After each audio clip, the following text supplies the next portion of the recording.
Hey, I've heard you're a great guitar teacher and I'd like to learn to play guitar. How should I get started? Well, you're going to have to learn scales.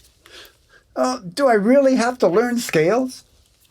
Yes, you're going to have to learn scales. But I don't want to learn scales. Click.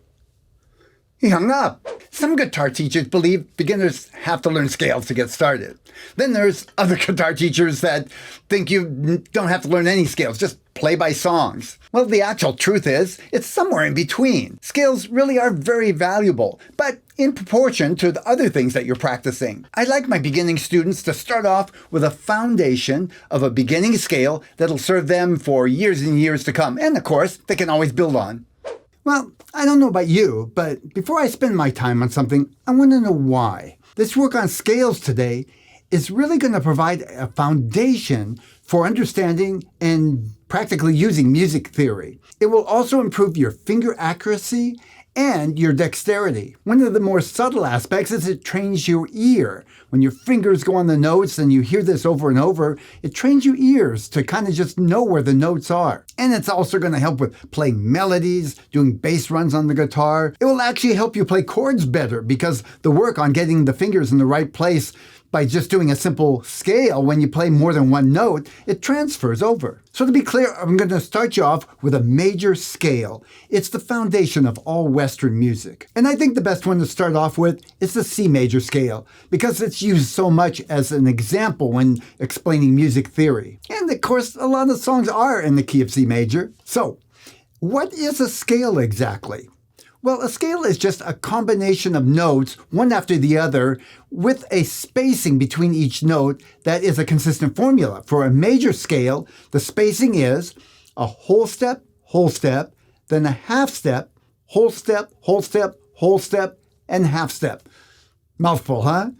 On the guitar, that translates into 2 frets, 1 fret, 2 fret, 2 fret, 2 fret, 1 fret. It's a formula that's used for all major scales. In other words, when you start on C and you play the notes in that formula with that spacing, it comes out to be a C major scale. If you start on G, same thing. It becomes a G major scale.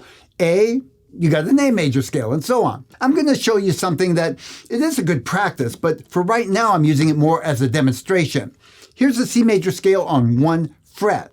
This is a way you can see the spacing easily. C, we'll go whole step, 2 frets, whole step. Now a half step, that means 1 fret. Now a whole step, we got 3 whole steps to go. Whole step, and then the half step. I think whole, half, whole, half. I said that so many times in my mind that it just stuck. So try this with me just once. And the C major scale, starting with C note, 3rd fret on the 5th string. And mostly I want you to listen. Whole, 2 more frets, whole step, half. Now whole, and half. C major scale. So obviously, that's cool for demonstration purposes, but it's not how we normally play the scale. We're going to refigure the notes so we can kind of stay in one place here. Here's what it's going to look like. We'll start with a C, then go on to the next string, which is open. I'm playing the same notes, but I'm just going across the strings. And now to start off, it's important that I started on C and ended on C. That's an important part of ear training. You want to get that sound clearly in your mind going from C to C, or any note in the major scale. But over time, once that becomes kind of fixed in your mind, it's okay to go below and above. For now, let's start off going from C to C. Do it with me and I'll tell you the fingering. And by the way, when I say fret, it'll be the same number as the finger for now. If I say 3rd finger, it'll be 3rd fret it'll be 3rd finger. That's not always the case when you do it scales up in here, but for now that works. So to start with 3 on the 5th string, open on the 4, 2 on the 4, 3 on the 4th string, now open on the 3rd, 2 on the 3rd string, open on the 2nd string, and then 1. Okay, good. I hope you got that okay. Now that's C to C. practice it and practice it slowly. Practice it in a way that you can get each of the notes to sound clear and keep checking your fingers to make sure they're just in the right place. See, you're training your fingers to automatically go in the right place. And the way you do that? Repetition. Your mind is kind of recording the movements. So if you fumble, do it fast and fumble, it's recording the fumbling. Especially if you miss a note and come back, it's actually recording that too, and you have to keep undoing it. You may not notice it, right away, but over time, if you keep it in the wrong note, that's where your finger will go without thinking about it. So I'll say it again. Go slow. You're training your fingers. This is a hard one that I have getting across, especially to adult students. They think they should always go a little bit faster. That's not the issue here. The issue is accuracy. And here's a couple things to pay attention to you may not have thought of. One is, of course, getting your fingers close to the frets, not too far, but nice angle, good hand position. When you feel yourself tensing up, try to relax and come back at it. The other thing is, try to, little by little, notice how much pressure you're putting. Put just enough pressure to get a good sounding note. Don't clamp down as hard as you can. If you have to clamp down, you've probably got a little adjustment to do with your fingering. That's a bad habit that most students get, is pressing harder than they need to and then getting sore hands. It's not bad, it's just part of the process. So you learn over time just how far you have to press, assuming that you adjust your fingers and get them in the most optimal position. So that's enough to get you going C to C, but we're going to add a little bit to it because I know you're going to get this, even if it takes a week or two to get it nice and clean. I want you to then start going backwards. So we went, and you'll notice too, I'm just going down with my pick. Keep it simple at first. Then you start going back the scale.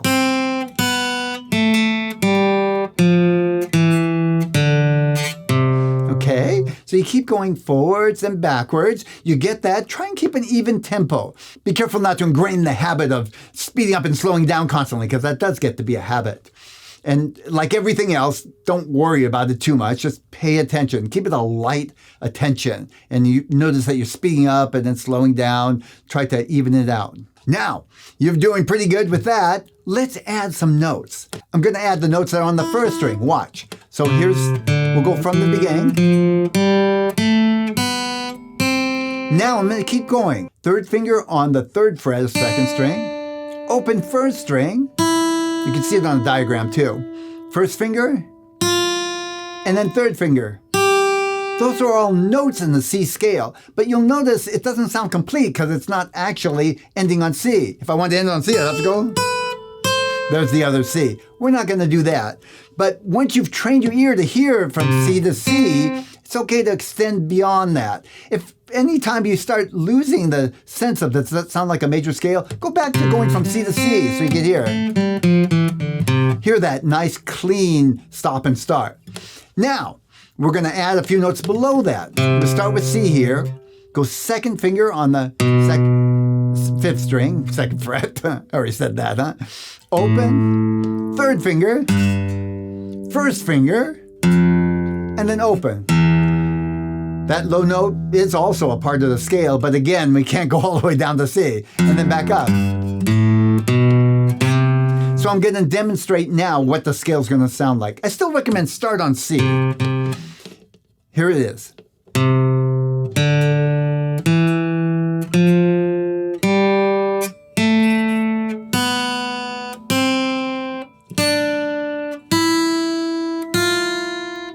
Now back down.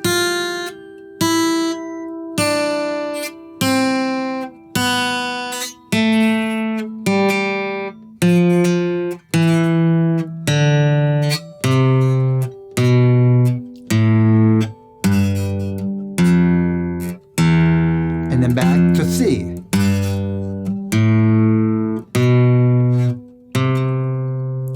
Okay.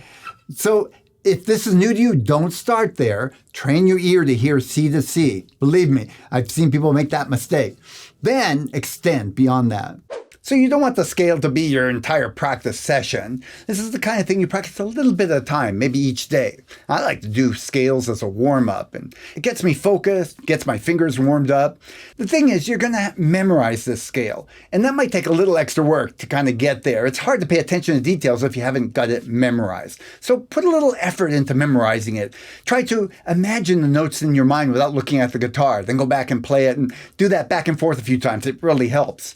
There might be other techniques that either you or other students have come across that they can put in the comments. That would be great. But once you got it memorized, it's much easier to actually use the scale the way it's meant to be used. So that's it for today. This is day 24 of my 30 days of guitar coaching program. Thanks for being here with me. And I'll be back tomorrow with day 25. I have no idea what I'm going to film, but it's going to be good. See you then.